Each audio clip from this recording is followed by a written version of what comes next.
Hello, how are you? And how are you feeling?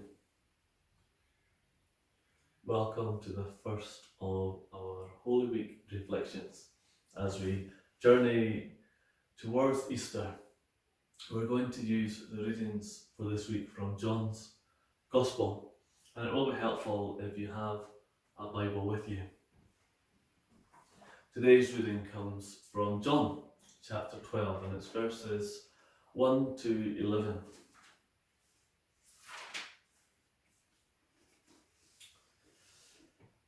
Jesus anointed at Bethany. 6 days before the Passover, Jesus arrived at Bethany where Lazarus lived, whom he had raised from the dead. Here, a dinner was given in Jesus' honour. Martha served, while Lazarus was among those reclining at the table with him. Then Mary took about a pint of pure nard, an expensive perfume. She poured it on Jesus' feet and wiped his feet with her hair, and the house was filled with the fragrance of the perfume. But one of his disciples, Judas Iscariot, who was later to betray him, objected. Why wasn't this perfume sold and the money given to the poor? It was worth a year's wages. He did not say this because he cared about the poor, but because he was a thief, and as keeper of the money bag, he used to help himself to what was put into it. Leave her alone, Jesus replied. It was intended that she should save this perfume for the day of my burial. You will always have the poor among you, but you will not always have me. Meanwhile, a large crowd of Jews found out that Jesus was there, and came not only because of him, but also to see Lazarus, whom he had raised from the dead. So the chief priests made plans to kill Lazarus as well, for on account of him, many of the Jews were going over to Jesus and putting their faith in him.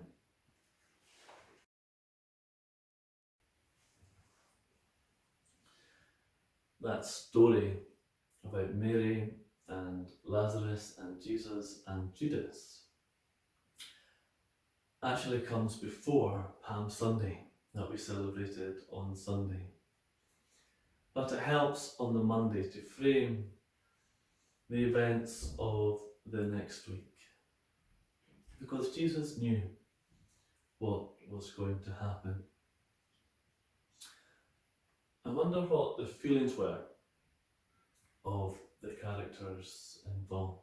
I wonder what Mary was feeling.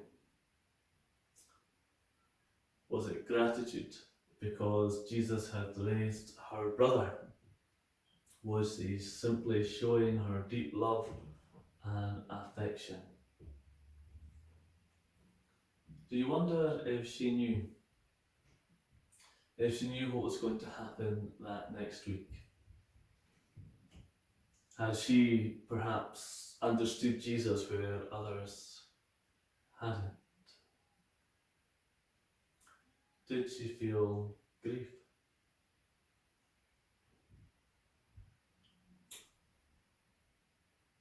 I wonder what Jesus felt.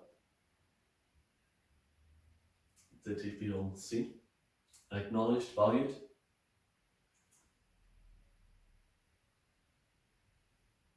Did he feel comfort when comfort was sorely needed? Was he disappointed with the reaction of Judas and his lack of understanding?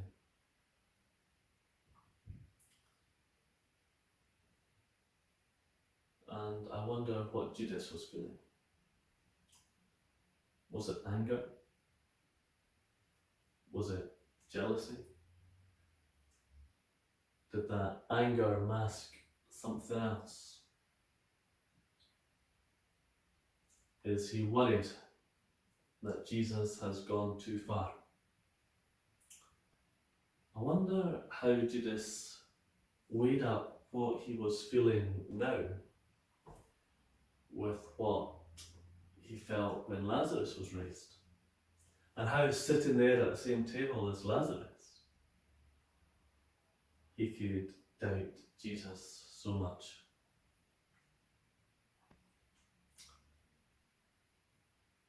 Sometimes I think that people are just looking for something to be angry about.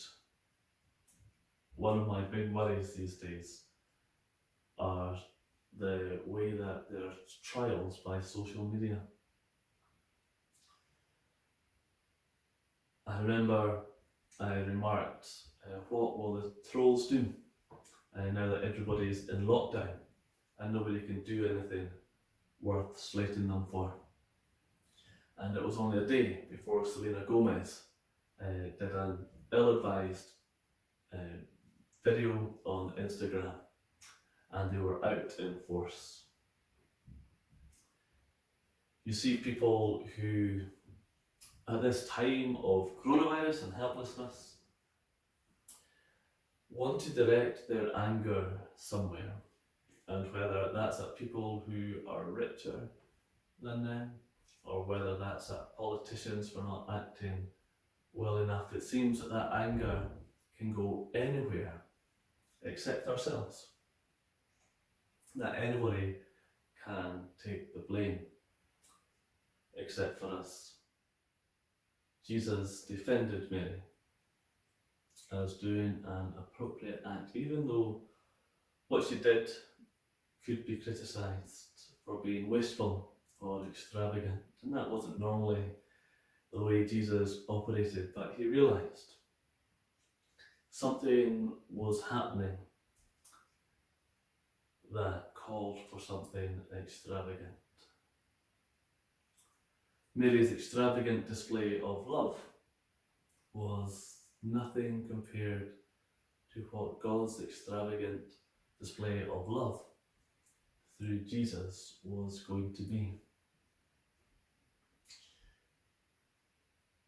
When, although the only person who was perfectly blameless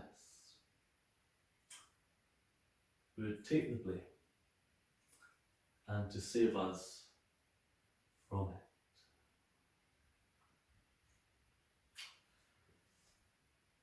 So today, how do you feel? Do you identify with the thoughts of Judas, or with the thoughts of Mary, with the thoughts of Jesus? Whatever you feel, take them to God. You don't have to pretend to be anybody else. You don't have to pretend to feel the right thing. But take time now, at the end of this video, to take how you feel to God. The Lord bless you.